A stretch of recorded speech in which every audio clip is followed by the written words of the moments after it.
Dear children, இயேசு கிறிஸ்துவின் இணையற்ற நாமத்தில் அன்பின் வாழ்த்துக்கள்.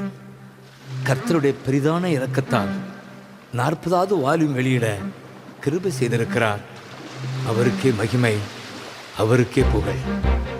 அந்த நாட்களிலே இரவெல்லாம் மீன் பிடித்தும் ஒரு மீனும் கிடைக்காமல் மிகவும் கலங்கியிருந்த சீமோன் பேதுருவை அருள்நாதர் இயேசு தேடிச் சென்றார். உற்சாகப்படுத்தி அற்புதம் செய்தார். இந்த நாட்களிலே தமது சரீரமாகிய சபையின் மேல் அக்கறை உள்ளவராய் அற்புதம் செய்ய வாஞ்சியாய் இருக்கிறார். சபையே, இன்னும் ஆர்வமாய் வலை வீசுங்கள் என்று நமக்கு கட்டளையும் கொடுக்கிறார். ஆகவே ஒரு மனமாய் உற்சாகமாய் வலைகள் வீசுவோம். ஊரங்கும் நாடெங்கும் நற்செய்தி சொல்லுவோம். வலைகள் கிழியத்தக்க, படவுகள் அமிழத்தக்க, கூட்டாளிக்கு கொடுக்கத்தக்க ஏராளமான மீன்கள் காண்போம். சபைகள் பெருகட்டும், ஆத்துமாக்கள் அதிகமாகட்டும், அற்புதங்கள் நடக்கட்டும். ஆமென், ஆமென், ஆமென்.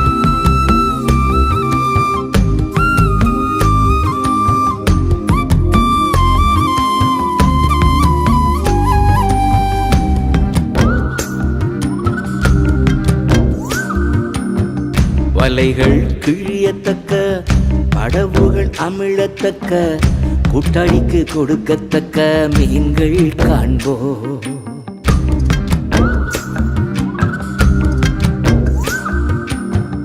வலைகள் கிழியத்தக்க, படவுகள் அமிழத்தக்க, கூட்டாளிக்கு கொடுக்கத்தக்க மீன்கள் காண்போம். ஒரு மனமாய் உற்சாகமாய் வலைகள் வீசுவோம். ஊரெங்கும் நாடெங்கும் நற்செய்தி சொல்வோம். ஒரு மனமாய் உற்சாகமாய் வலைகள் வீசுவோம். ஊரெங்கும் நாடெங்கும் நற்செய்தி சொல்வோம். வலைகள் கிழியத்தக்க, படவுகள் அமிழத்தக்க, கூட்டாளிக்கு கொடுக்கத்தக்க மீன்கள் காண்போம்.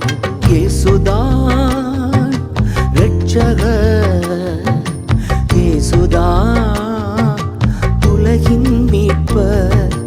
இயேசுதான் இரட்சகர், இயேசுதான் உலகின் மீட்பர்.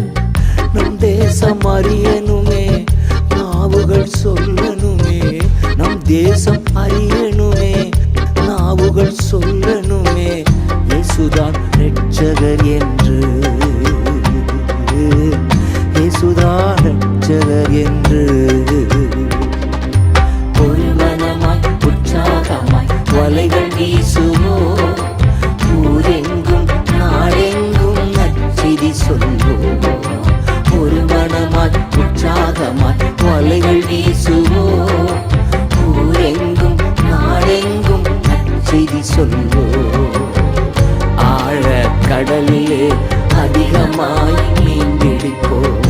ஆழ கடலிலே அதிகமாய் மீன் பிடிப்போம். வலைகள் கிழியத்தக்க, படவுகள் அமிழத்தக்க, கூட்டாளிக்கு கொடுக்கத்தக்க மீன்கள் காண்போம்.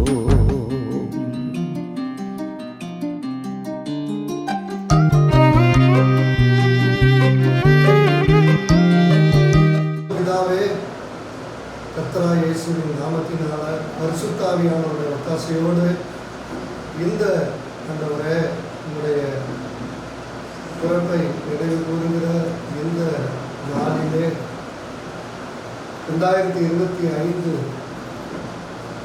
புதிய ஆண்டுக்குள்ளாக செல்லக்கூடிய இந்த தருணத்திலே ஆண்டவரே, நாங்கள் இந்த ஆண்டிலே எங்களை வழி நடத்தி பாதுகாத்து ஒவ்வொரு ஆண்டும் கூட இருந்து கிரியை நடப்பித்து பலவீனங்களில், சோதனைகளில், கஷ்டங்களில் எல்லாவற்றிலும் கூட இருந்து எங்களை தப்புவித்து நடத்தி இந்த நாள் நிலைநிறுத்தினதற்காக ஸ்தோத்திரமாக உங்கள் மகாபரிய கிருபை இந்த நாளிலே இந்த ஸ்தலத்திலே ஆண்டவரே எங்களை உட்கார வைத்திருக்கிறதப்பா.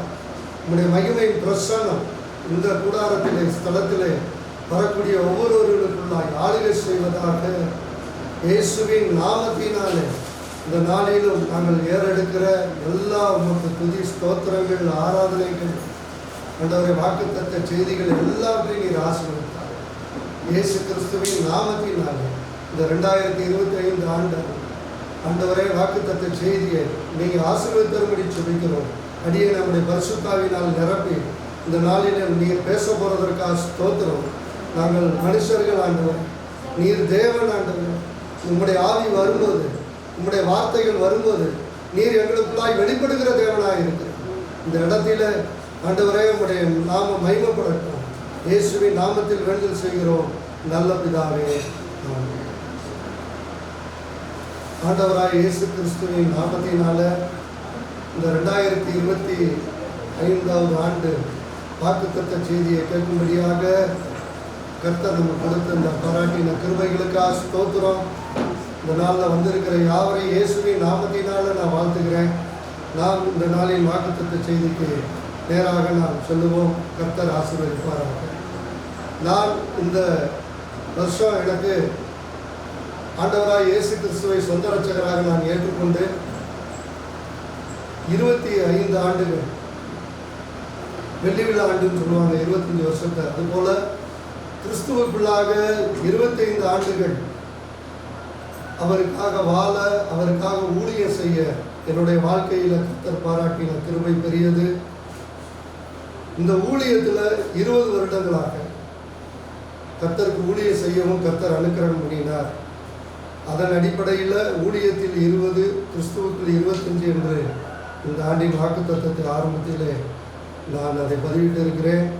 இந்த வருஷத்தின் வாக்குத்தத்தம் நிச்சயமாக இதை கேட்கிற உங்கள் ஒவ்வொருவருக்கும் இது ஒரு ஆசீர்வாதமாகவும் நிறைய வெளிப்பாடுகளை ஆவியானவர் எனக்கு கொடுத்தபடினால இந்த வார்த்தைகளை நீங்கள் கவனத்துடன் கேட்டு உங்கள் இருதயத்தில் வைக்கும்படி கேட்டுக்கொள்கிறேன். முதலாவது இந்த வாக்குத்தத்தத்தை குறித்து நாம் பார்க்கும் பொழுது எபிரேயர் அப்போஸ்தலனாகிய பவுல் எபிரேயருக்கு நிருபம் 1 அதிகாரம் 1-2 வசனத்தை நாம் வாசிப்போம்.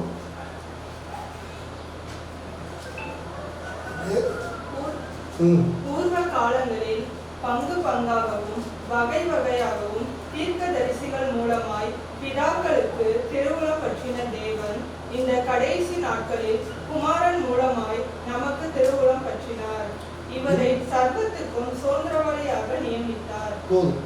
இந்த வேத பகுதியில் நாம் வாசித்த வேத பகுதியில் பூர்வ காலங்கள் என்று சொல்லப்பட்டிருக்கிறது. பூர்வ காலம் என்று சொன்னால் தேவன் இந்த பூமியை படைத்த ஆரம்ப நாட்களை குறிக்கிறது பூர்வ காலங்கள் என்று.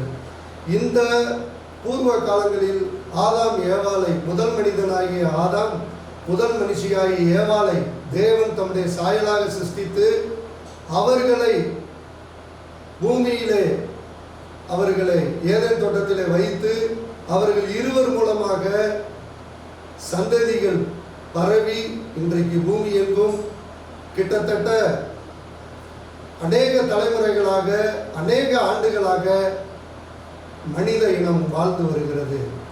இந்த மனித இனம் பூமி சிருஷ்டித்ததிலிருந்து இன்றைக்கு வேத கணக்கின்படி 6025 ஆண்டுகள் ஆகிறது. பழைய ஏற்பாட்டின் காலம் 4000 ஆண்டு. அதற்கு பின்பாக கிறிஸ்து பிறந்து இன்றைக்கு 2025 ஆண்டு ஆகிறது.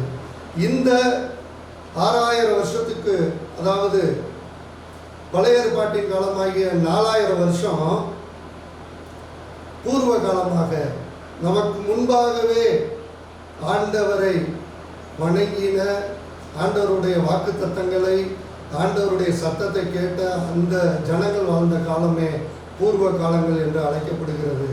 இந்த பூர்வ காலங்களில் எப்படி தேவன், காணக்கூடாத தேவன் எப்படி மனிதனை சந்தித்தார் என்று சொன்னால், பங்கு பங்காகவும் வகை வகையாகவும் எப்படி சந்தித்தாருன்னா, ஒவ்வொரு தலைமுறை இடைவெளியில் பங்கு பங்காக ஒவ்வொரு காலகட்டத்தில் ஒவ்வொரு தேவ மனிதர்களை ஆண்டவர் எழுப்பினார். அந்த தேவ மனிதர்கள் மூலமாக பல தரப்பட்ட வகை வகையான பல தரப்பட்ட வெவ்வேறு விதமான சூழ்நிலையில் வாழ்ந்து கொண்டிருந்த நம்முடைய முன்னோர்கள் தேவனை உண்மையுள்ள தெய்வமாகிய இயேசு கிறிஸ்துவை, கர்த்தரை, பிதாவை, தேவனை வணங்கின அந்த முன்னோர்களுக்கு தீர்க்கதரிசிகள் மூலமாய் அன்றைக்கு வாழ்ந்த அந்த முற்பிதாக்களாகிய அந்த தேவ மனிதர்களுக்கு அவர் தன்னுடைய தீர்க்க தரிசனத்தின் மூலமாய் திருவுளம் பற்றினார். ஹல்லேலூயா. அப்படி அவர் தம்முடைய வார்த்தைகளை அவர்களுக்கு காண்பித்தார். இந்த இடத்தில் நாம் பார்க்கிறோம், பின்பாக 2வது பகுதியில் இந்த கடைசி நாட்களில் குமாரன் மூலமாய் நமக்கு திருவுளம் பற்றினார். இயேசு கிறிஸ்து பிறந்து 2025 ஆண்டுகள் ஆகிறது. இயேசு கிறிஸ்து வருவதற்கு முன்பாக 4000 ஆண்டுகள் தீர்க்கதரிசிகள் மூலமாக தீர்க்க தரிசனம் தேவன் உரைத்து தம்முடைய வார்த்தையை வெளிப்படுத்தினார். அதற்கு பின்பாக இயேசு பிறந்தபோது இயேசு கிறிஸ்து மூலமாகவே அவர் தம்முடைய வார்த்தைகளை, தீர்க்க தரிசனத்தை, அவர் வாயிலிருந்து புறப்பட்ட சுவிசேஷ வார்த்தைகளை நமக்கு வெளிப்படுத்தினார். இந்த இடத்துல நாம் பார்க்கிறோம், இந்த வாக்குத்தத்தத்துக்கு பின்பாக ஒரு வட்டம் போட்டிருக்கேன், அரை வட்டம். இதில் ஃபஸ்ட்டு நாம் பார்க்கும்போது ஏனோக்கு தீர்க்க தரிசனம் என்று போடப்பட்டிருக்கிறோம். நியாயப்பிரமாண காலம் எப்போது ஸ்டார்ட் ஆகுதுன்னா மோசே, அதற்கு அடுத்து ஆபிரகாம், மோசே போட்டிருப்பேன். இந்த மோசேயின் காலத்திலிருந்து தான் இந்த ஆபிரகாமுடைய சந்ததி தான் இன்றைக்கு யூதர்கள் என்று அழைக்கப்படுகிறார்கள். அவர்கள் தான் இஸ்ரவேல் ஜனங்கள். அந்த ஆபிரகாமுக்கு பிறந்த அந்த 12 பிள்ளைகள், அவர்கள் ஆபிரகாமுடைய மகன் ஈசாக்கு, அவனுடைய மகன் யாக்கோபு, யாக்கோபுக்கு பிறந்த 12 பிள்ளைகள் தான் இஸ்ரவேலர் என்று அழைக்கப்பட்டார்கள். அந்த இஸ்ரவேலர்கள் தான் பின்னாட்கள் யூதர்கள் என்று, யூதயா தேசத்தில் அவர்கள் வாழுகிறபடியினாலே, யூத வம்சத்தில் வந்தபடியினாலே அவர்கள் யூதர்கள் என்று இன்றளவு அழைக்கப்படுகிறார்கள். இன்றைக்கு இஸ்ரேல் தேசத்தில் யுத்தம் நடந்து கொண்டு இருக்கிறது. இப்படிப்பட்ட இந்த யூதர்கள் வாழ்ந்த இந்த யூத இனத்திலே ஆண்டவராய இயேசு கிறிஸ்து பிறந்தார். இயேசு கிறிஸ்து ஒரு யூத வம்சத்திலே பிறந்தார். அவர் யூதா கோத்திரத்து சிங்கம் என்று வேதம் சொல்லுகிறது. அவர் அந்த யூதா கோத்திரத்தில் நமக்காக அவர் பிறந்து கிட்டத்தட்ட 2025 ஆண்டுகள் ஆகிறது. அதற்கு முன்பாக அவர் ஆண்டவர் தீர்க்க தரிசனத்தின் மூலமாக நமக்கு வேத வார்த்தைகளை கொடுத்தார். நாம் இங்கே பார்க்கும்போது இந்த தீர்க்க தரிசன வார்த்தைகள் குறித்து நாம் பார்க்கும்போது மத்தேயு 11:13 வாசிப்போம்.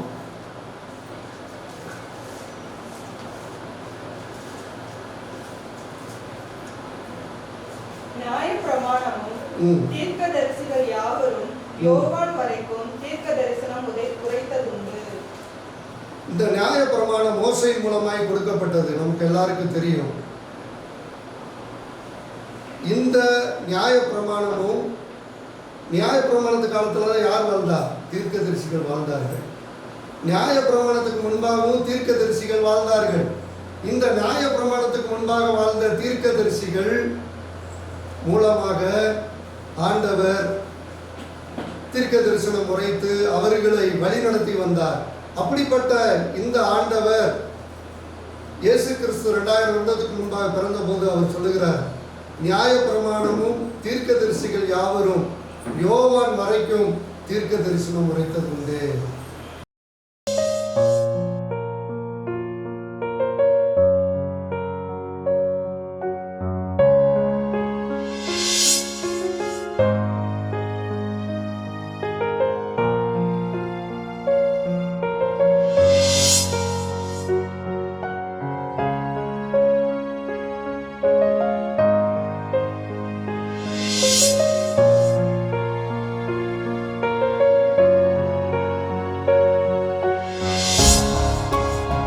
இப்போ இயேசு கிறிஸ்து பிறந்து இந்த காலத்திலே அது வரைக்கும் நியாய பிரமாணமும் தீர்க்க தரிசனம் தான் என்ன பண்ணப்பட்டது? இஸ்ரவேல் ஜனங்களை தேவன் வழி நடத்துவதற்கு தம்முடைய பிரமாணங்களை, கட்டளைகளை, நியாயங்களை அவர்களுக்கு போதித்து அதை கை கொள்ளும்படி அவர்களுக்கு போதித்து தீர்க்க தரிசிகளை எழுப்பினார்.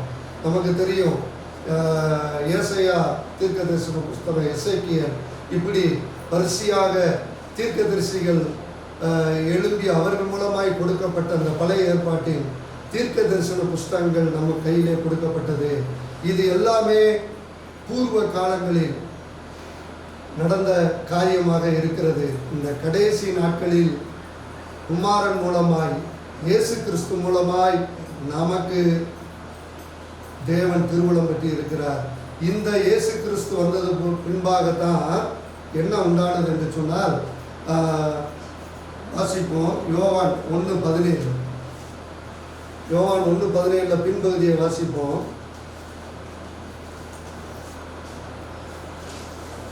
கிருபையும் சத்தியமும் இயேசு கிறிஸ்துவின் மூலமாய் உண்டாயின.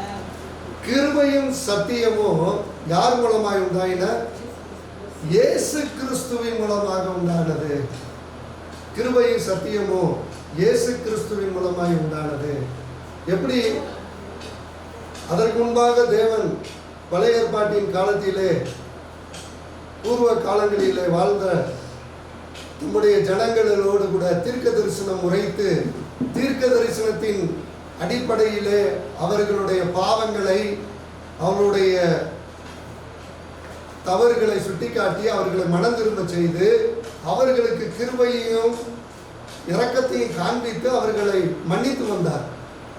தீர்க்க தரிசனம் என்பது என்னவென்றால், பின்னாளில் நடக்க போகிற காரியங்களை முன்னமே சொல்லி அதை தீர்க்கமாக இதுதான் நடக்கும் என்று தேவன் மனிதர்களுக்கு தன்னை வெளிப்படுத்தவும் தன்னுடைய காரியங்களை அவர் வெளிப்படுத்தவும் வைத்திருக்கிறார். நான் சொன்னேன் பூர்வ காலங்கள் என்று சொன்னால், பூர்வ காலங்கள் என்று சொன்னால் தேவன் ஒவ்வொரு காரியத்திற்கும் ஒவ்வொரு காலங்களை வைத்திருக்கிறார். என்ன காலங்கள் என்று பார்ப்போமானால், தேவன் மனிதனாக இந்த பூமியில் வருவதற்கு முன்பாக 2000 வருஷத்துக்கு முன்பாக இயேசு கிறிஸ்து பிறப்பதற்கு வந்தார். அதற்கு முன்பாக அந்த 4000 ஆண்டுகள் காலமாக ஆண்டவர் தீர்க்க தரிசனத்தின் மூலமாக ஆபிரகாம், ஈசாக்கு, யாக்கோபு இவர்களை எல்லாம் அவர் சந்தித்து வந்தார். அதை நாம் குறித்து பார்ப்போமானால்,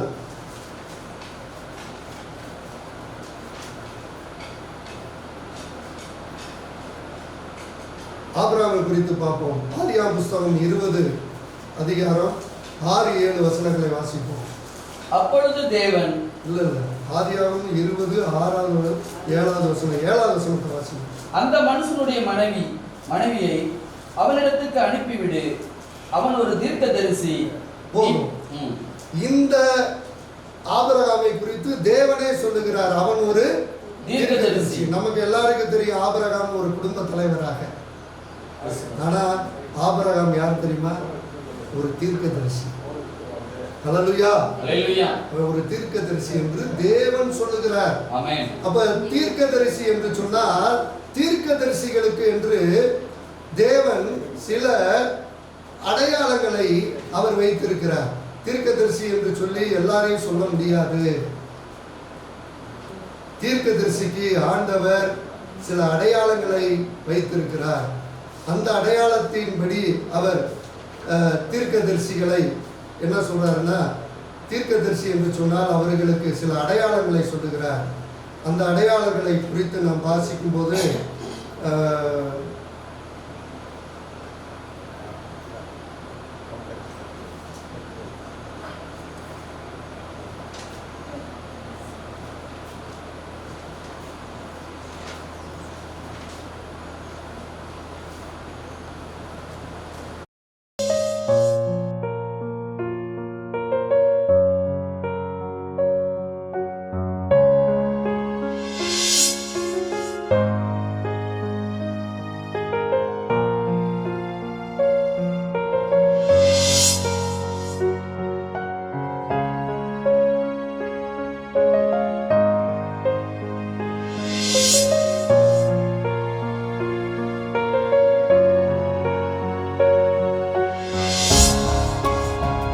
தரிசிக்குரிய அடையாளத்தை பின்பாக சொன்ன. அதற்கு முன்பாக தீர்க்க தரிசனத்தை குறித்து என்ன வேதம் சொல்லியிருக்கு என்று பார்ப்போம்.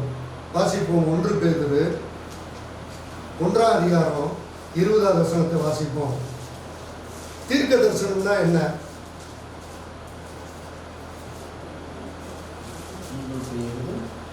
1 அதிகாரம் 20வது வசனம். அவர் உலக தோற்றத்திற்கு முன்னே 1 பேதுரு 1:20. அதேதான். வேதத்தில் உள்ள எந்த தீர்க்க தரிசனமும் வேதத்தில் உள்ள எந்த தீர்க்க தரிசனமும் சுய தோற்றமான பொருளை உடையதா இராதென்று நீங்கள் முந்தி அறிய வேண்டியது. இங்க பாருங்க, வேதத்துல இருக்கிற எல்லா தீர்க்க தரிசனமும் நம்ம பார்க்கிற, நம்ம புரிந்து கொள்கிற அந்த சுய தோற்றத்துல இருக்காது. அது நிறைய ஸ்பிரிச்சுவல் மீனிங்கை கொடுக்கும், ஆவிக்குரிய அர்த்தங்கள் உடையதா இருக்கிறது. அது சொல்லப்பட்ட அந்த சுய தோற்றத்திலே இருக்காது. அதைத்தான் இங்க சொல்றாரு, சுய தோற்றமான ஒரு பொருள்னா அர்த்தம், அந்த அர்த்தத்தில் அது சொல்லப்படல. அது எப்படிப்பட்டதா? தீர்க்க தரிசனமானது. 21 வாசிங்க. தீர்க்க தரிசனமானது ஒரு காலத்திலும் மனுஷருடைய சித்தத்தினாலே உண்டாகவில்லை. தீர்க்க தரிசனம் வந்து மனுஷர் விரும்பி உரைப்பதல்ல, மனிதர்கள் சில காரியங்களை அறிந்திருக்கிறபடினால அதன் மூலமாக தங்கள் இருதயத்தில் யூகித்து சொல்வதல்ல, அனுபவங்களை சொல்வதல்ல தீர்க்க தரிசனம். தீர்க்க தரிசனம் என்பது வாசிப்பா தொடர்ந்து, தேவனுடைய பரிசுத்த மனுஷர்கள் பரிசுத்த ஆவியினாலே ஏவப்பட்டு பேசினார்கள். ஹல்லேலூயா. தீர்க்க தரிசனம்னா பரிசுத்த ஆவியானவர் வந்து அந்த மனிதனுடைய ஆவியில இறங்கி மனிதனுடைய வார்த்தைகளுக்குள்ளாக அவர் பேசுகிறவராக இருக்கிறார். மனுஷன் ஆவி ஆத்மா சரீரத்தில் சிருஷ்டிக்கப்பட்டு இருக்கிறோம். எல்லாரும் சொல்லுங்க, நான் ஒரு ஆவி, எனக்கு ஒரு ஆத்மா உண்டு, நான் ஒரு சரீரத்துல வாழ்றேன். உலகத்துல சொல்லுவாங்க உடல் பொருள் ஆவின்னு. நாம் வந்து இந்த ஆவி ஆத்மாவிலே ஆவியாய் இருக்கிற பரிசுத்த ஆவியானவர் வந்து இறங்கின போட்டு ஏவப்பட்டு பேசுறது தான் தீர்க்க தரிசனம். அல்லேலூயா. இன்னைக்கு பார்த்தீங்கன்னா சொந்த தங்களுடைய இருதயத்தில் என்ன தோணுதோ அதெல்லாம் தீர்க்க தரிசனமாக இருக்கிறார். பரிசுத்த ஆவிக்கு காத்திருக்க வேண்டும். பரிசுத்த ஆவியானவர் வந்து இறங்கி ஏவப்பட்டு சொல்லணும். அதைத்தான் தீர்க்க தரிசனம் என்று வேதம் சொல்லுகிறது. லூக்கா 1 அதிகாரம் 67வது வசனத்தை வாசிப்போம்.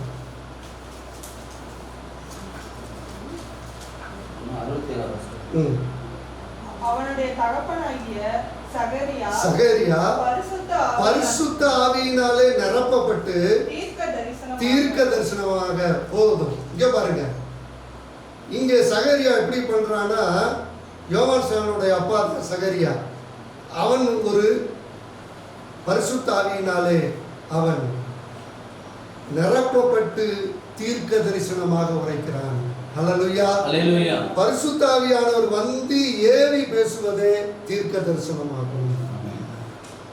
முதலாவது நாம் புரிந்து கொள்ளணும், நம்ம சொந்த அனுபவங்கள், சொந்த நமக்கு புரிதலை வைத்து சில விஷயம் பார்த்தீங்கன்னா நாளைக்கு நடக்கிறத சில விஷயங்கள் மனிதர்கள் சொந்த அனுபவத்தில் சொல்லுவோம். இது யதார்த்தமாக சிலது நடக்கும், அது வந்து வேற நடைமுறை வாழ்க்கையில். ஆனால் வானத்தையும் பூமியும் படைத்த தேவன் பரிசுத்த ஆவியானவரை மனிதனுக்குள்ளாக அனுப்பி அவர் என்ன காரியத்தை மனித இடத்துக்கு பேச வேண்டும் என்று நினைக்கிறாரோ அதை பரிசுத்த ஆவியினாலே ஏவப்பட்டு, அவர் ஆவியாய் இருக்கிறபடினால அவருக்கு ஒரு மாம்சம் தேவைப்படுது, அதுதான் நம்ம மனுஷன். அவருக்கு வாய் நாம் தான். அப்ப தேவ மனிதர்களை வாயாக பயன்படுத்தி அவர் பரிசுத்த ஆவியினாலே நிரம்பி பேசுவதே தீர்க்க தரிசனமாகும். 72வது வசனம் வாசிங்க.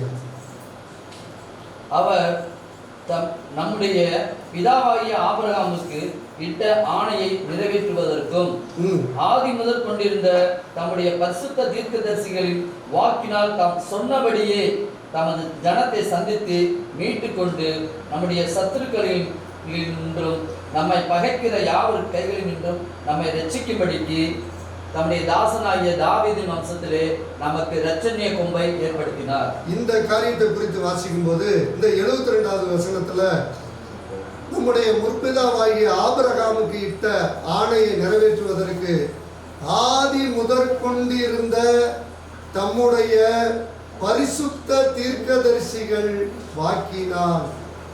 பாருங்க, பரிசுத்தமாய் நடக்கிறவர்கள் தான் பரிசுத்த ஆவியை பெற்றுக்கொண்டு தீர்க்க தரிசனம் உரைக்க முடியும். பாவ வாழ்க்கையில அசுத்த வாழ்க்கையில ரகசிய பாவத்தில் இருக்கிறவர்கள் பரிசுத்தாவி அவர்கள் மேல் பொழியும் போது அவர்கள் மூலமாக தீர்க்க தரிசனம் வெளிப்படாது. ஆண்டவர் தீர்க்க தரிசிகளாக தெரிந்து கொண்டவர்கள் உண்மை உள்ளவர்களாக காணப்பட்டார்கள், பரிசுத்தம் உள்ளவர்களாக காணப்பட்டார்கள், தேவனுக்கு கீழ்ப்படுகிறவர்களாக காணப்பட்டார்கள். தேவனுடைய சத்தத்தை கேட்பதற்கு தங்களை முற்றிலுமாக அர்ப்பணித்தார்கள். தேவனுக்காக செயல்பட தேவன் அனுமதித்த கஷ்டமான பாதையில செல்ல ஆண்டவர் சொன்னாலும் அதை கேட்டு செயல்பட்டார்கள். அவர்களுக்கு விரோதமாய் எத்தனையோ தீங்குகள் வந்த போதும் கர்த்தருடைய வார்த்தையை உண்மையாய் சொன்னார்கள். அப்படி உண்மையாய் உரைத்த பரிசுத்தாவினால் ஏவப்பட்டு பேசின அந்த தீர்க்க தரிசனங்கள் மூலமாக தான் பூர்வ காலங்களில முன்னோர்களோடு கூட ஆண்டவர் ஏற்றுப்பட்டார். ஹல்லேலூயா. நம்ம அங்க பார்த்தோம், ஆபிரகாம் ஒரு தீர்க்கதரிசி. அவன் உனக்காக வேண்டுதல் செய்வான் என்று ஆண்டவர் அபிமெலேக்கு சொல்கிறார். ஆபிரகாம் குடும்ப தலைவராக தான் தெரியும் நமக்கு, ஆனா ஆபிரகாம் ஒரு தீர்க்கதரிசி. இந்த தீர்க்கதரிசிக்கு அடையாளம் தான் நம்ம எண்ணாம் புஸ்தகத்துல இருக்கு.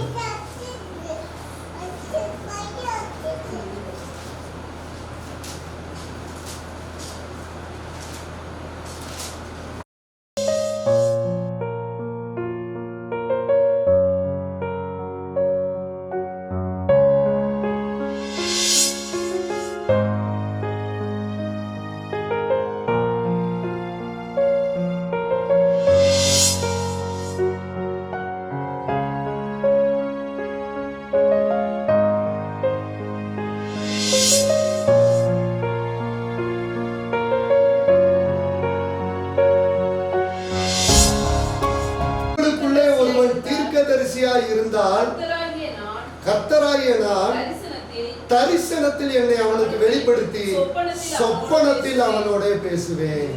ஹல்லேலூயா. நம்ம முதல்ல பார்த்தோம் தீர்க்கதரிசி யார் என்று. அந்த தீர்க்கதரிசிக்கான தகுதி, தீர்க்கதரிசின்னு எல்லாரையும் சொல்ல முடியாது.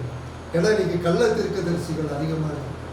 கள்ள தீர்க்க தரிசனத்தை கேட்டு வஞ்சிக்கப்படுகிற தேவ ஜனங்கள் அதிகமாக இருக்கு. பாவத்தில் வாழ்ந்து மனம் திரும்பாத தேவ வார்த்தைகளை புரட்டி போட்டு இந்த உலகத்து காரியங்களை ஜனங்களை வழிநடத்தும்படியாக உலக நன்மைகளையும் உலக காரியங்களுக்குள்ளாக அவர்கள் எப்படி வேணாலும் வாழலாம் என்று அவர்களை வழிநடத்தக்கூடிய கள்ள தீர்க்கதரிசிகள் உண்டு. இயேசு சொன்னார், கூடுமானால் கள்ள கிறிஸ்துக்களும் கள்ள தீர்க்கதரிசிகளும் உங்களை வஞ்சிப்பார்கள் என்று. ஹல்லேலூயா. நம்ம தீர்க்கதரிசி என்று சொன்னால் ஆண்டவர் சொல்லுகிறார், நான் முதல்ல தரிசனத்துல நான் என்ன வெளிப்படுத்துவேன், அவரே வருவார். அடுத்தது சொப்பனத்தில் அவனோடு பேசுவேன். இந்த இடத்துல நாம் பார்க்கிறோம், ஆண்டவர் அந்த பாப்பா சொல்லு வெளியே லைவ்ல ஆயிட்டு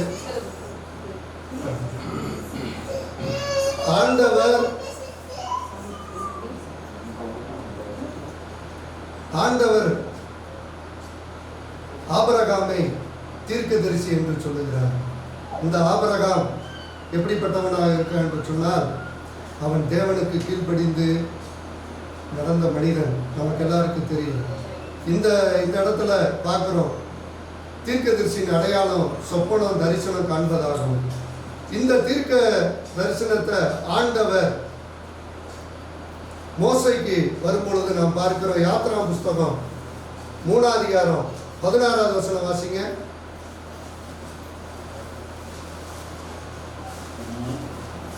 3:16.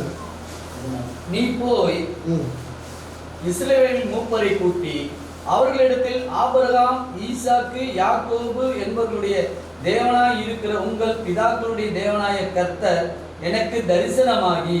இங்க பாருங்க, ஆண்டவர் மோசே வாழ்ந்த காலம் வேற, ஆபிரகாம் வாழ்ந்த காலம் வேற, இந்த மோசையோடு ஆண்டவர் பேசுகிற காரியம் என்னன்னா, நீ போய், நான் இஸ்ரவேல் ஜனங்கள் அடிமைத்தனத்தில் இருக்கிறாங்க, அவர்கள் முன்னோர்கள் ஆகிய ஆபிரகாம், ஈசாக்கு, யாக்கோபு வணங்கின தெய்வமாக வணங்கின கர்த்தர் நான் உன்னை சந்திக்க வந்திருக்கேன். நான் அவங்களை எகிப்து தேசத்திலிருந்து அடிமைத்தனத்திலிருந்து அவர்களை விடுதலை ஆக்குவேன். நீ போய் எப்படி சொல்லணும்னா அதை வாசிப்பாங்க மறுபடியும். நீ போய் இஸ்ரவேலின் மூப்பரை கூட்டி அவர்களிடத்தில் ஆபிரகாம், ஈசாக்கு, யாக்கோபு என்பவர்களுடைய தேவனாய் இருக்கிற உங்கள் பிதாக்களுடைய தேவனாய கர்த்தர் எனக்கு தரிசனமாகி எனக்கு தரிசனமானார் சொல்லி நீ சொல்லு. யாருன்னா ஆபிரகாம், ஈசாக்கு, யாக்கோபுடைய தேவன். இந்த ஆபிரகாமை குறித்து நாம் பார்த்தோம். ஆபிரகாம் ஒரு தீர்க்கதரிசி என்று ஆண்டவரே சாட்சி கொடுத்திருக்கிறார். அப்ப தீர்க்கதரிசிக்கான அடையாளம் தரிசனம், சொப்பனம் காணணும். இங்க பார்ப்போம். ஆதியாகமம் புஸ்தகம் 12வது அதிகாரம் 7வது வசனம் வாசிங்க. கர்த்தர் ஆபிரகாமுக்கு தரிசனமாகி உன் சந்ததிக்கு இந்த தேசத்தை கொடுப்பேன் என்றார். இங்க பாருங்க, கர்த்தர் ஆபிரகாமுக்கு தரிசனம் பண்ணார். இன்னைக்கு காணக்கூடாத தேவன் தீர்க்கதரிசிகளுக்கு தன்னை தரிசனத்தில், சொப்பனத்தில் வெளிப்படுத்தி, அதாவது வேதம் உருவாகாத காலம், ஆனால் வேதம் உருவாகுவதற்கு முன்பாக வாழ்ந்த பரிசுத்த வான்களுக்குள்ளாக அவர் தன்னை வெளிப்படுத்தி கொண்டே வந்தார், ஆதாம் ஏவாள் முதல். அப்படி வரும் பொழுது அவர் என்ன பண்றாருன்னா ஆபிரகாமை தான் விசேஷமாக தெரிந்து கொள்கிறார். இந்த ஆபிரகாமை தெரிந்து கொண்டு அவருக்கு அவர் தரிசனமாகிறார். ஆதியாகமம் 17:1 வாசிப்போம். ஆபிரகாம் 99 வயதான போது கர்த்தர் ஆபிரகாமுக்கு தரிசனமாகி, நான் சர்வ வல்லமையுள்ள தேவன். கர்த்தர் ஆபிரகாமுக்கு தரிசனமாகி, அப்ப ஆபிரகாம் ஒரு தீர்க்கதரிசி. ஆண்டவர் அவனோடு எப்படி பேசினார் என்றால், அவனுக்கு தரிசனமாகி ஆண்டவர் அவனோடு பேசினார். அல்லேலூயா. அவர் ஆண்டவர் அவனோடு தீர்க்க தரிசனமாக பேசுற ஒவ்வொரு அவனை பலப்படுத்துகிற வார்த்தை, அந்த வார்த்தை வாசிங்க தொடர்ந்து. நான் சர்வ வல்லமையுள்ள தேவன், நீ எனக்கு முன்பாக நடந்து கொண்டு உத்தமனாயிரு. அப்ப உத்தமமாய் நீ நட, நான் உனக்கு மகாபெரிய கேடகமும் பலனுமாய் இருக்கிறேன். நீ பயப்படாத, இந்த உலகத்துல மற்ற ஜனங்களுக்கும் காரியங்களுக்கும் பயப்படாத, நான் உன்னுடைய தேவன், நான் உனக்கு மகாபெரிய கேடகம் பலனுமாய் இருக்கிறேன் என்று சொன்ன வார்த்தை எதன் மூலமாய் வந்தது? தீர்க்க தரிசனத்தின் மூலமாய் வந்தது. அதுதான் நமக்கு வாக்குத்தத்தமாக இப்போது சபைகளிலே அந்த வசனத்தை பல பேர் ஒவ்வொரு ஆண்டும் பல திருச்சபைகளிலே வாக்குத்தத்தங்களை, பைபிளில் இருக்கிற வசனங்களை நாம் வைத்திருக்கிறோம். வீடுகளிலே வாக்குத்தத்தங்களை வைத்திருக்கிறோம். இந்த வாக்குத்தத்தங்கள் வருவதற்கு தீர்க்கதரிசிகளை தேவன் பயன்படுத்தினார். ஹல்லேலூயா. தீர்க்கதரிசிகள் தீர்க்க தரிசனம் உரைப்பதை வாக்குத்தத்தமாக உங்களுக்கு எனக்கும் கொடுத்திருக்கப்பட்டிருக்கிறது. இந்த நியாயப்பிரமாணம் வர்றதுக்கு முன்னாடியே எது இருந்தது சொல்லுங்க? தீர்க்க தரிசனம். ஆண்டவர் தீர்க்கதரிசிகளை எழுப்பிதான் தன்னுடைய வார்த்தைகளை தீர்க்க தரிசனமாக பேசி அவர்கள் நடக்கக்கூடிய காரியங்களை, எதிர்காலத்தில் என்ன நடக்கும் என்பதை குறித்து ஆண்டவர் அவர்களுக்கு வெளிப்படுத்தி அவர் நடத்தி வந்தார். இந்த ஆபிரகாமுக்கு அவர் இந்த தரிசனத்தில் இந்த வாக்குத்தத்தத்தை கொடுத்தார். ஆபிரகாம் ஒரு தீர்க்கதரிசி. அவன் மூலம் நமக்கு ஏராளமான, அதாவது தீர்க்க தரிசனத்தின் மூலம் நமக்கு வாக்குத்தத்தங்கள் கிடைத்தது. தீர்க்க தரிசனம் இல்லாத இடத்தில் ஜனங்கள் சீர்கெட்டு போவார்கள் என்று வேதம் சொல்கிறது. ஹல்லேலூயா. வார்த்தைகளை நீங்கள் நானும் விசுவாசிக்க வேண்டும், நம்ப வேண்டும். அடுத்ததாக நாம் பார்க்கும்போது ஈசாக்கும் ஒரு தீர்க்கதரிசி. ஆதியாகமம் 26:2 வாசிங்க. கர்த்தர் அவனுக்கு தரிசனமாகி, நீ எகிப்துக்கு போகாமல் நான் உனக்கு சொல்லும் தேசத்தில் குடியிரு, இந்த தேசத்தில் வாசம் பண்ணு, நான் உன்னோடு கூட இருந்து உன்னை ஆசீர்வதிப்பேன், நான் உனக்கும் உன் சந்ததிக்கும். கர்த்தர் அவனுக்கு தரிசனமாகி. அவங்ககிட்ட வேதம் கிடையாது. ஈசா காலத்துல வேதம் கிடையாது. தேவனே நேரடியாக சந்திச்சாதான். இப்போ பைபிள்லாம் நமக்கு கொடுக்கப்பட்டிருக்கு. நம்ம வேதத்தை பெற்றுக்கொண்ட காலத்தில் வாழுகிறோம். இயேசு வருவதற்கு முன்பாக பழைய ஏற்பாடு வேதம் இருந்தது. புதிய ஏற்பாடு இயேசு வந்ததுக்கு பின்பாக இயேசுடைய சீஷர்கள் பேசின நிருபங்கள், இயேசு பேசின சுவிசேஷங்கள், இதன் மூலமாய் நமக்கு புதிய ஏற்பாடு கொடுக்கப்பட்டது. இவர்கள் எல்லாம் வேதமே இல்லாத காலத்திலே வாழ்ந்தவர்கள். அவர்களை தேவன் சந்திப்பதற்கு தன்னை தரிசனமாக அவர்களுக்கு காண்பித்தார். ஹல்லேலூயா. இங்க ஈசாக்கோடு அவர் பேசி 26, 24 வாசிங்க. ஆதியாகமம் 26, 24. அன்று ராத்திரியிலே கர்த்தர் அவனுக்கு தரிசனமாகி நான் உன் தகப்பனாகி. அதாவது தரிசனமாகி ஈசாக்கு ஆபிரகாமுடைய அவனும் ஒரு தீர்க்கதரிசி தான். ஈசாக்கு இந்த ஈசாக்குக்கு அதே வாக்குத்தத்தங்களை கொடுக்கிறார். அப்பாட்ட பேசின வாக்குத்தத்தங்களை உறுதிப்படுத்துகிறார். மகன்கிட்ட நான் உங்களை ஆசீர்வதிப்பேன், உங்கள் அப்பாவுக்கு சொல்லியிருக்கிறேன் ஆபிரகாமுக்கு, அந்த ஆசீர்வாதங்களை உனக்கு தருவேன், அதுக்கு முன்னாடி உனக்கு வர சந்ததிக்கு தருவேன், அவர்கள் எல்லாம் பூமியில் பலுகி பெருகுவார்கள் என்று சொல்லி தீர்க்க தரிசனமாக உரைத்ததை ஆண்டவர் பின் நாட்களில் நிறைவேற்றினார். இப்போ யாக்கோபுக்கு வருவோம். யாக்கோபு ஒரு தீர்க்கதரிசி தான். ஆதியாகமம் 27 இல்லை ஆதியாகமம் 46:2 வாசிங்க.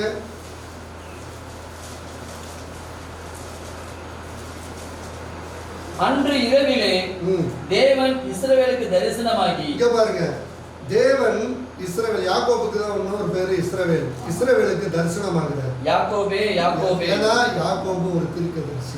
அவன் கடைசி நாட்கள்ல வரும் காரியங்களை அவன் அறிவித்து அவன் தீர்க்க தரிசனம் உரைக்கிறான்.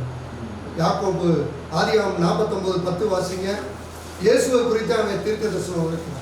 சமாதான கர்த்தர் வருபலமும் செங்கோல் யூதாவை விட்டு நீங்குவதும் இல்லை, நியாய பிரமாணிகன் அவன் பாதங்களை விட்டு ஒளிவதும் இல்லை, ஜனங்கள் அவரிடத்தில் சேர்வார்கள். பாருங்க, இயேசுவை குறித்து யாக்கோபு வாழ்ந்த காலம் பூமி சிருஷ்டித்து 2200 சில 2200 சுமார் வசனம் வாழ்ந்த காலம் யாக்கோபு வந்து.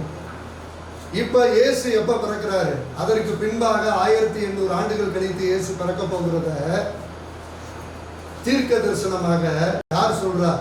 யாக்கோபு மூலமாக ஆண்டவர் அதை வகுத்தார். இயேசு வருகையை, இயேசு இந்த உலகத்தில் மனிதனாய் பிறப்பதை அவர் தீர்க்க தரிசனமாக யாக்கோபு ஆண்டவர் ஒரு தீர்க்க தரிசியாக அவன் 12 கோத்திரங்களை ஆசீர்வதித்து அவன் வருங்காரியங்களை என்னிடத்துல கேளுங்கள், நான் உங்களுக்கு உரைப்பேன் என்று சொல்லி அவன் ஒவ்வொரு கோத்திரத்துக்கும் ஒரு ஆசீர்வாதங்களை சொல்லுகிறான். நமக்கு எல்லாருக்கும் தெரியும், அந்த 49ஆம் அதிகாரம் வாசிக்கும் போது நமக்கு தெரியும் 12 கோத்திரங்களுக்கு ஒரு ஆசீர்வாதம். இதெல்லாம் அவன் உரைக்கிறான். யாக்கோபும் ஒரு தீர்க்கதரிசியாக இருக்கிறார். இந்த ஆபிரகாம், ஈசாக்கு, யாக்கோபு இவர்கள் எல்லாருமே குடும்பஸ்தர். தீர்க்கதரிசினா கல்யாணம் முடியாமல் இருக்கணும்னு அவசியம். ஹல்லேலூயா. கல்யாணம் முடிக்காமல் இருந்தாதான் ரொம்ப பரிசுத்தம் வரும், அவங்ககிட்ட தான் பவர் இருக்குன்னு நினைக்காது. குடும்பஸ்தர்களை தான் தீர்க்கதரிசிகளாக ஆண்டவர் எடுத்து உபயோகப்படுத்த. நமக்கு இத்தனை நாள் வரைக்கும் ஆபிரகாம், ஈசாக்கு, யாக்கோபு ஒரு குடும்பஸ்தன் வாக்குத்தத்தம் கொடுத்தாரு, இவ்வளவுதான் தெரியும். ஆனா ஆபிரகாமும் ஈசாக்கும் யாக்கோபும் தீர்க்கதரிசிகள். ஹல்லேலூயா. அவர்களுக்கு தரிசனத்தில் தன்னை வெளிப்படுத்தினார். தரிசனத்தில் வெளிப்படுத்தி அவர்களுக்கு மூலமாய் உரைத்த வார்த்தைகளை நமக்கு எழுதி கொடுத்தார். இந்த ஆதியாகமம் புஸ்தகத்தில் சொல்லப்பட்ட இந்த தீர்க்க தரிசனங்கள் காலங்களே நம்ம எடுத்துக்கலாம். நியாயப்பிரமாணம் வர வரைக்கும் ஆதாம் ஏவாள் பூமியில படைத்த நாள் தொடங்கி தேவன் ஒவ்வொருவரை சந்தித்து வந்தார் அல்லவா, அது எல்லாமே தீர்க்க தரிசனத்தின் காலம். ஹல்லேலூயா. ஏன்னா அப்போது வேதம் கிடையாது கையில, இவர்கள்ட்ட பேசுனதை தான் பின்னாட்கள்ல ஆண்டவர் வேதமாக மாற்றுகிறார். எவ்வளவு பேர் பாருங்க.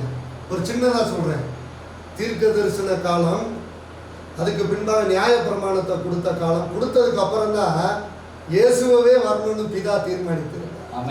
ஹல்லேலூயா. நம்மளுடைய காலத்தில் அல்ல, அவருடைய காலத்தில் தான் அவர் செய்வார். இயேசுவை மனிதனாக பிறக்க வைத்து அப்போது அவரை ஒரு தீர்க்கதரிசியாக எழுப்புகிறார். இயேசு ஒரு தீர்க்கதரிசி. தேவகுமாரனாக இருந்தவர் தீர்க்கதரிசி. அவரை பின்னாட்கள் நம்ம பார்க்க போகிறோம் பின்னாடி செய்தி. இப்ப தீர்க்க தரிசனத்தின் காலம் ஆதாம், முதல் மனிதனாகிய ஆதாம், முதல் மனுஷியாகிய ஏவாள், இவர்கள் வம்சமாகிய இந்த மனித இனம் பூமி எங்கும் இருக்கிறது. அதிலே தேவனை அறிந்தவர்கள் அறியாதவர்களும் இருக்கிறார்கள். நீங்கள் நானும் தேவனை, முதல் மனிதனாகிய ஆதாம் ஏவாள் வணங்கின கர்த்தரை 6000 ஆண்டுகளுக்கு பின்பாக வணங்குகிற பாக்கியத்தை ஆண்டவர் உங்களுக்கு கொடுத்தார். ஹல்லேலூயா. அந்த முதல் மனிதன், முதல் மனுஷி வணங்கின தெய்வமாகி அந்த கர்த்தர் தானே. இப்போ இந்த ஏரியாவில் முத வீடு கட்டினவர் தான் பூர்வவாசி. அது மாதிரி இந்த முழு பூமியில் முத ஒரு மனிதனை உண்டாக்கினார். அவன் யாரை கடவுளாக வணங்கினான்? அந்த கேள்வி நாம் கேட்போமானால், அவன் வணங்கின நாம் ஆராதிக்கிற கர்த்தர் அவர் தான் அவனை ஆதாம் ஏவாளையும் தன்னுடைய சாயலாக, தன்னுடைய ரூபமாக, தனக்குள்ள இருந்த தன்மைகளை அவனுக்குள்ளே படைத்து, ஆவி ஆத்மா சரீரம் உள்ள எலும்பு ரத்தமும் இந்த சரீரத்தில் உங்களை என்னை ஆணும் பெண்ணுமாக சிருஷ்டித்தார். இந்த சிருஷ்டித்த ஆண்டவர் மனிதனோடு கூட எப்போதும் படைத்துட்டு, நீ ஏதேன் தோட்டத்தில் இருந்து நீங்கள் பூமியில் எப்படி வேணாலும் வாழுங்கப்பான்னு விடலாம். ஒவ்வொரு காலகட்டத்திலும் மனிதனை அவர் சந்திப்பதும் அவனுக்கு நன்மைகளை கொடுப்பதும் அவர் இந்த பூமியில் எல்லா காரியங்களும் நடப்பித்துக் கொண்டார். இந்த தீர்க்க தரிசனத்தின் காலம் நடந்து கொண்டு இருக்கும் போதே இன்னி புக்கை உருவாக்கணும்னு ஆண்டவர் திட்டம் போட்டார். இனி ஒவ்வொரு தடவையும் ஒவ்வொரு ஆளுக்கு தீர்க்க அவர் தரிசனம் ஆகிக்கிட்டே இருக்காரு. அவர் டயர்டாயிருவார். இப்ப அப்ப அவங்களுக்கு புஸ்தகம் ஆக்கும்னு அவர் பிளான் பண்ணும்போது தான் மோசையை சந்திக்கிறார். ஹல்லேலூயா. சீனாய் மலையில மோசைக்கு 10 கைவிரலினால் எழுதின 10 கற்பனைகளை விரலில் எழுதி சீனாய் மலைக்கு வர சொல்ற. இந்த மலையில அக்கினி இறங்குகிறது. ஹல்லேலூயா. சரணம் படுவோமா? சீனாய் மலையினிலே இறங்கி வந்தவரே, சீனாய் மலையினிலே இறங்கி வந்தவரே, எங்கள் ஆத்மதாகம் தீர்க்க வாரும் இந்த வேளையிலே, எங்கள் ஆத்மதாகம் தீர்க்க வாரும் இந்த வேளையிலே. ஆவியானவரே, அன்பின் ஆவியானவரே, இப்போ வாரும், இறங்கி வாரும் எங்கள் மத்தியிலே. ஹல்லேலூயா. இப்ப தீர்க்க தரிசனமாக உரைத்தது எல்லாவற்றையும் பதிவு செய்யல. இப்ப நம்ம பேசுறத இங்க வீடியோல பதிவு பண்றோம். இந்த நாட்கள்ல டெக்னாலஜி வளர்ந்துருச்சு. முதல்ல சாதா போனை வச்சு பேசிக்கொண்டு இருந்தோம். இப்போ ஸ்மார்ட் போன், ஆப்பிள் போன், என்னென்னமோ வந்துருச்சு. டெக்னாலஜி, யூடியூப் எல்லாம் வந்துருச்சு. இப்போ பதிவு செய்யக்கூடிய அமைப்புகள் இருக்கிறது, கருவிகள். அந்த நாட்களில் டெக்னாலஜி இல்லாத நாட்கள். டெக்னாலஜி இல்லாத நாட்களில் நடந்ததை கர்த்தர் தான் டெக்னாலஜியை உருவாக்கினவர். ஹல்லேலூயா. சிருஷ்டிகர்த்தர் அல்லவா. ஆதாம் ஏவாளை படைத்து பூமியை ஒவ்வொரு நாளாக படைச்சு, வானம் பூமி சமுத்திரம் எல்லாவற்றையும் படைத்த எல்லா காரியத்தையும் ஆதாம் ஏவாளை படைத்து 5ஆம் நாள் அவனை படைத்து வைத்த போது, ஆதாம் ஏவாளை படைத்து வைத்து அதுக்கு பின்பாக அந்த ஆதாம் ஏவாள் பாவம் செய்தார்கள். எல்லா இந்த காரியம் எல்லாம் பதிவு செய்யப்பட்ட புஸ்தகத்தில் பின்வரும் சந்ததிக்கு கொடுப்போம்னு சொல்லிட்டு ஒரு ஆளை நான் தெரிந்து கொள்ளுவேன்னு சொல்லிட்டு அவர் தெரிந்து கொண்ட பாத்திரம் தான் மோசே. ஹல்லேலூயா. மோசே வரும்போது கிட்டத்தட்ட 3000 ஆண்டுகளுக்கு நிறைவு செய்யக்கூடிய காலமாக இருக்கு. ஏன்னா 2200 சில்லற காலம் யாக்கோபு. அப்புறம் யாக்கோபே 147 வயசுல இறக்குறாரு. அதுக்கு பின்பாக இஸ்ரவேலர்கள் அடிமைகளாக யோசேப்பினோட எகிப்துக்குள்ள போறாங்க. 400 வருஷம் அடிமைகளாக இருப்பாங்க. தேவன் 400 வருஷம் அடிமைகளாக இருப்பார்கள் என்று ஆபிரகாமுக்கு தீர்க்கதரிசனம் உரைத்தார். அதுக்கு பின்பாக 400 வருஷம் முடிய போறதுக்கு 360வது வருஷத்துல மோசே எழுப்புறார். ஏன் தெரியுமா? 360 400 மோசே வந்து 40 வருஷம் எங்க இருந்தா? எகிப்துல. உங்களுக்கு 400 வருஷம் முடிஞ்ச உடனே வனாந்தரத்துக்கு வரும்போது அப்பதாங்க முச்செடியில் ஆண்டவர் சந்திக்கிறாரு, தரிசனம் ஆகிறாரு.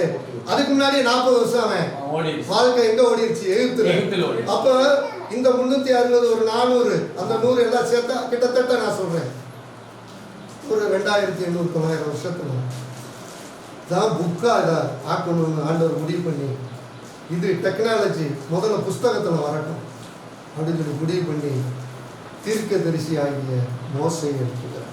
மோசை எங்க வந்து சந்திக்கிறாரு? ஆடு மேய்ச்சிட்டு இருப்பான் தேவ பருவத்தில் முச்செடியில வந்து அவனை சந்திக்கிறார். யாத்ராகமம் 3 அதிகாரம் 16வது வசனம்.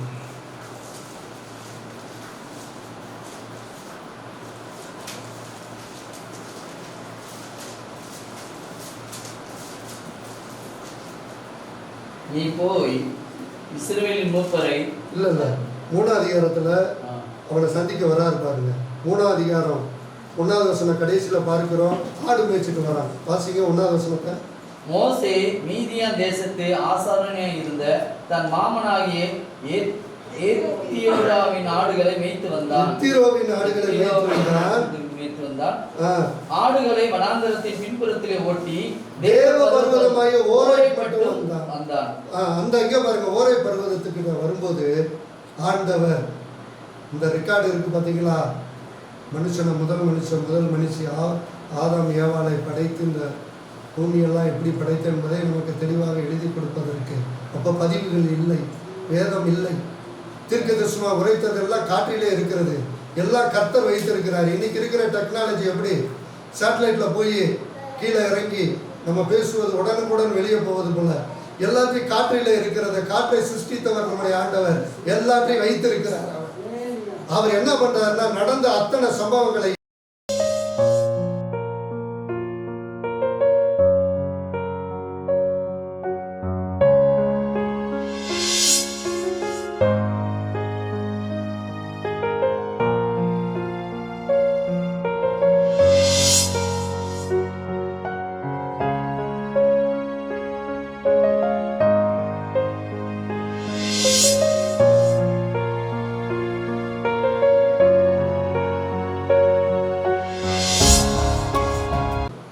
ஒரு மனிதனுக்குள்ளாக அவர் வெளிப்படுத்துவதற்கு ஒரு மனிதனை சந்திக்கிறார். அவன்தான் மோசே. ஹல்லேலூயா. இந்த மோசையை தேடி அவரே வர்றார்.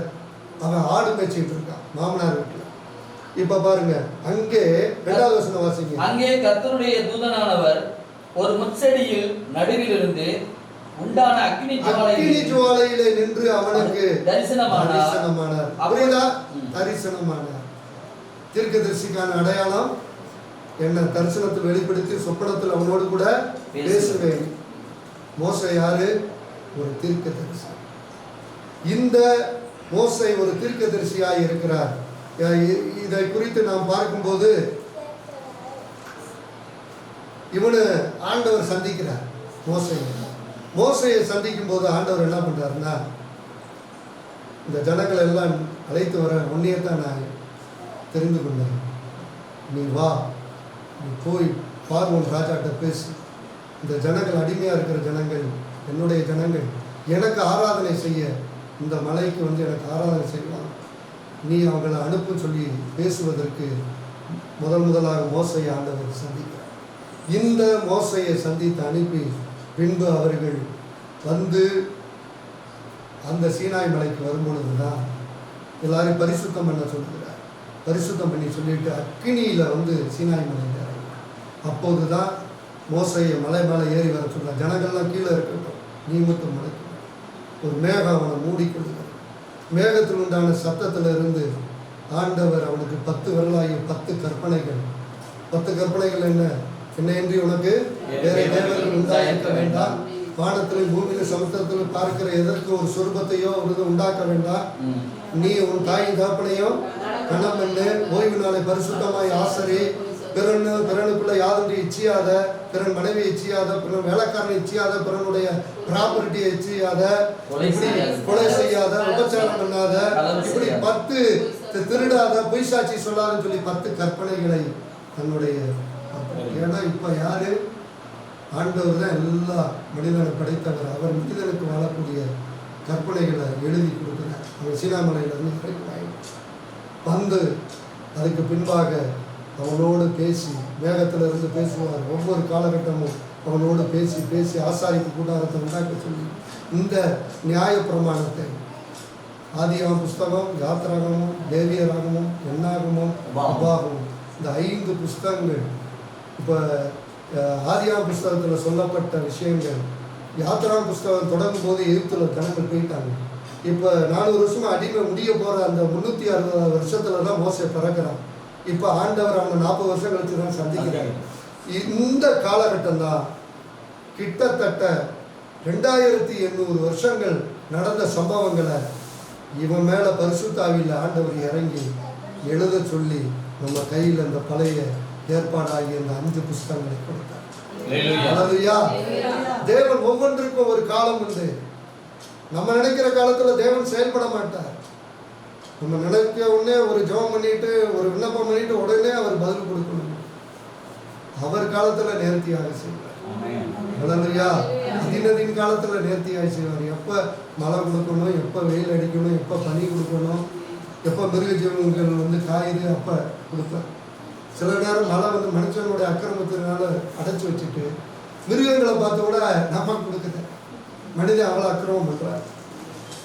தான் முந்து பண்ணின சிருஷ்டிப்புகள் சோர்ந்து போயிருன்னு சொல்லி ஆண்டவர் ஒவ்வொரு காலகட்டத்திலே ஒவ்வொரு விதமாக தன்னை வெளிப்படுத்தி காண்பித்தார்.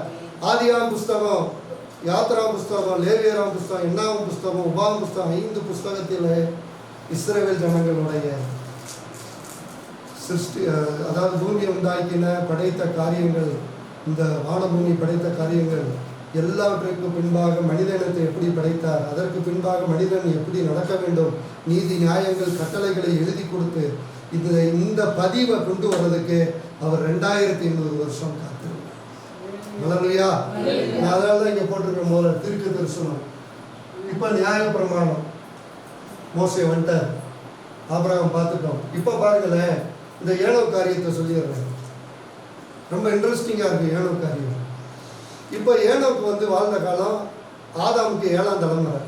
கிட்டத்தட்ட பார்த்தீங்கன்னா ஏனோக்கு பிறக்கும்போது பூமி உண்டாக்கப்பட்டு ஆதாம் 7ஆம் தலைமுறை வந்து பார்த்தீங்கன்னா ஆதாமுக்கு 622வது வயசில், ஏனோக்கு யாரத்தோட 162வது வயதில் ஏனோக்கு பிறக்கிறார். கிட்டத்தட்ட ஒரு 600-700 வருஷம்னு வச்சுக்கோங்க. அவன் 300 வருஷம் தேவனோட சஞ்சரிச்சான். இப்போ இந்த ஏனோக்கு பேசின ஒரு தீர்க்க தரிசனத்தை எப்போ தெரியுமா ஆண்டவர் வெளிப்படுத்துகிறார்? மோசையோட அதை எழுதி கொடுக்கல. ஏன்னா அவர்கிட்ட தானே எல்லா ரெக்கார்டு இருக்கு. மெமரி கார்டு போட்டு எல்லாம் எடுத்துக்கிட்டு இருக்கு, பென்ட்ரைவ் எல்லாம் போட்டு பாதுகாத்து வைக்கணும். திடீர்னு சேட்டலைட்டு பஸ்ட் ஆகி திடீர்னு எல்லா கம்ப்யூட்டர் சிஸ்டமும் எல்லாமே கூகுளில் எல்லாம் இதாகிடுச்சுன்னு வைங்க, என்ன ஆயிடுது? ஜாம் ஆகிடுது. அதாவது இன்னும் அதை என்ன சொல்லுவாங்க, வேர்டு கம்ப்யூட்டர் இதாகிடுச்சுன்னு சொல்லுவாங்க. ஷட்டவுன் ஆகி ஃபங்க்ஷன் ஆகலை. இடையிலோட ஒரு தடவை கூகுள் ஃபங்க்ஷன் ஆகும், பேங்க்கில் பணம் எடுக்க முடியல. புரியுதா உங்களுக்கு? சேட்டலைட் இது பிரச்சனை ஆயிடுச்சு. இப்போ நான் சொல்கிறேன், இந்த வேதம் நம்ம கையில் இருக்கு. இன்றைக்கு வேதத்தை எதிர்க்கிற ஒரு கூட்டமும் இருக்கு. இந்த வேதம் சேட்டலைட்டு இன்னைக்கு ஆப்பு பைபிள்லாம் இருக்குது. இங்கிலீஷ் பைபிள், தமிழ் பைபிள், எல்லா மொழிகள்லையும் பைபிள் இருக்குது. எல்லாம் அழிஞ்சு போயிடுது. இங்கே பாருங்கள், நம்ம கையில் இருக்கிற புஸ்தகம் அழிஞ்சு போகுது, எரிச்சிடுறாங்க. சில இடங்களில் வேதத்தை எரிக்கிறவங்கள சம்பவம் எல்லாம் நடக்கட்டும், ஒன்றும் பிரச்சனை இல்லை. ஒரு தீர்க்கதரிசி எழுப்புவார், எல்லா காரியத்தையும் அவன் மேலே ஆவியில் சொல்லி எழுதுறாங்க. அல்லேலூயா. உண்டா போடுங்குவார். ஒரு காலகட்டம் ரொம்ப டெக்னாலஜி அவரை உண்டாக்குவார். சர்வ வல்லமை உள்ளது, இல்லாதவைகளை இருக்க சொல்லி அழைக்கிறேன். நான் வந்து எனக்கு 52வது வயது நடக்குது. 53 வருஷத்துக்கு முன்னாடி நான் இல்லை. புரியுதா உங்களுக்கு? எனக்கு ஒரு உருவம் கொடுத்து எனக்கு கொடுத்து நான் ஆண்டவர் அறியாமல் வாழ்ந்து தற்கொலை பண்ண கொடைக்கானலுக்கு 1998 என் மாமனார் வீட்டுக்கு 10 பக்கத்தில் எழுதி தற்கொலை பண்ண போட்டு கடன் பிரச்சனைகள் நான் போய் இருக்கும்போது அங்கே இருந்த ஒரு கூட்டத்துக்கு இன்னொரு பிரதர் கூட்டு போகும்போது அங்கே போய் நாங்கள் இருக்கும்போது ஒரு ஊழியக்காரர், இன்றைக்கு தீர்க்கதரிசிகள் இருக்கிறார்கள், உண்மையான தீர்க்கதரிசிகள் தான். நம்பி உட்காந்து நிற்கிறேன், ஒரு 1000 பேர் உள்ள கூட்டம். அங்கேருந்து பேசுகிறாரு அந்த ஊழியக்காரர், நீ தற்கொலை பண்ணுறதுக்காகவே கொடைக்கானலுக்கு வந்திருக்க, நீ என்னுடைய பிள்ளை, நான் உன்னை அழைச்சிருக்கேன், நீ இந்த எண்ணங்கள்லாம் விட்டு நீ எனக்காக வந்து ஊழியம் செய்ய சொல்லி என்ன சொல்கிறார். அப்போ நான் ஆண்டவர் அறியலை. என்னுடைய மேடையில் பேர் சொல்லி என் பேரை சொல்லி பர்னபாஸ்ன்னு சொல்லி மதுரையிலேருந்து வந்தேன்னு சொல்லி என்னை ஏற்றி மேடையில் ஏற்றிட்டாங்க. எனக்கு வெக்கமாயிடுச்சு. நான் அங்கே வந்து பான்ஸ் தெர்மாமீட்டருக்கு தயாரிக்கிற கம்பெனி ஒன்று கொடைக்கானல் இருக்குது. அந்த ஒரு யூனிட்டுக்கு தான் இங்கேருந்து போகும் கரண்ட்டு. இப்போ பாதரச நச்சு கழிவுன்னு பூட்டிட்டாங்க. அங்கே வேலை பார்த்துக்கிட்டு இருந்தேன். அங்கே நிறைய பேர் வேலை பார்த்தவங்களாம் கூட்டத்துக்கு வந்தேன். அடுத்த நாள் என்னை எல்லாரும் காலையில் வேலை பார்க்குற இடத்துல என்னை எல்லாரும் சூழ்ந்து விட்டாங்க. உங்களை தான் ஊழியக்காரர் அழைச்சாரா, என்னை மேடையில் ஏற்றிட்டாங்க. வெக்கமாயிருச்சு அந்த நேரம். நமக்கு புது அனுபவம் இல்லை, கூட்டங்களை ஏற்றணும் இல்லை. என்னை ஆண்டவர் இன்றைக்கும் தீர்க்கதரிசிகள் இருக்கிறார்கள். உண்மையுள்ள தீர்க்கதரிசிகளோட ஆண்டவர் இன்றைக்கும் மனிதன் உடைய சூழ்நிலைகளை சொல்லி அவனை காப்பாற்றுவதற்கு, தற்கொலை இனத்தில் இருந்தோ மற்ற பிரச்சனைகளில் இருந்தோ நன்மைகளை கொடுப்பதற்கு இன்றைக்கும் பரிசுத்த ஆவியானவர் எப்போது இருக்கிறபடினால யார் மேலேயாவது இறங்கி சூழ்நிலையை சொல்லி பின்னாடி நடந்ததை சொல்லி வெளிப்படுத்தி அவர் தம்முடைய பிள்ளையாக ஊழியம் புதிய ஏற்பாட்டில் தீர்க்கதரிசி ஊழியம் இன்னைக்கு இருக்கு. பழைய ஏற்பாட்டில் மட்டும் அவர் முடிச்சு வைக்கல. புதிய ஏற்பாட்டிலையும் அப்போஸ்தலர்கள், தீர்க்கதரிசிகள், சுவிசேஷகர்கள், மேய்ப்பர்கள், போதகர்கள் 5 வகை ஊழியத்தை தீர்க்கதரிசி ஊழியத்தை இன்றைக்கும் வைத்திருக்கிறார். எல்லா சிஸ்டமும் போயிருச்சு, ஒன்றும் கவலை கிடையாது. ஒரு மனுஷனை எழுப்புவார், பரிசுத்த ஆவி அவன் மேலே இறங்குவார், எல்லாம் எழுதுறான்வார், எழுதி. ஹல்லேலூயா. நம்ம எதை குறித்தும் அச்சப்பட தேவையில்லை. இந்த உலகம் எதிர்மறையாய் செயல்பட்டாலும் நாம் தேவ வார்த்தை கனம் பண்ணுகிறோம். அதே வேளையில் ஆண்டவரை ஏற்றுக்கொள்ளாத புரிந்து கொள்ளாத நபர்களுடைய சூழ்நிலைகளில் நீங்கள் நான் மனதில் வைக்க தேவையில்லை. இல்லாதவைகளை இருக்கிறவைகளை போல அழைக்கிற கர்த்தர் மறுபடியும் எல்லாவற்றையும் உண்டாக்கி தர வல்லவராக இருக்கிறார். ஹல்லேலூயா. இந்த 52 வயதுக்கு பின்பாக என்னை ஆண்டவர் ரட்சித்து கிட்டத்தட்ட ஊழியத்தில் 20 வருஷம், இயேசு ஏற்றுக்கொண்டு 25 வருஷம், 2000. அப்போ 2000 கடைசியில் வரோம். 2001 ஆண்டவர் அதுக்கு முன்னாடி என்னை 98 சந்திக்கிறார். நான் திருப்பூருக்கு வேலைக்கு போயிட்டேன், கடன் அடைக்கணும்னு சொல்லி பேக்கிங் சூப்பர்வைசர் ஒரு கம்பெனி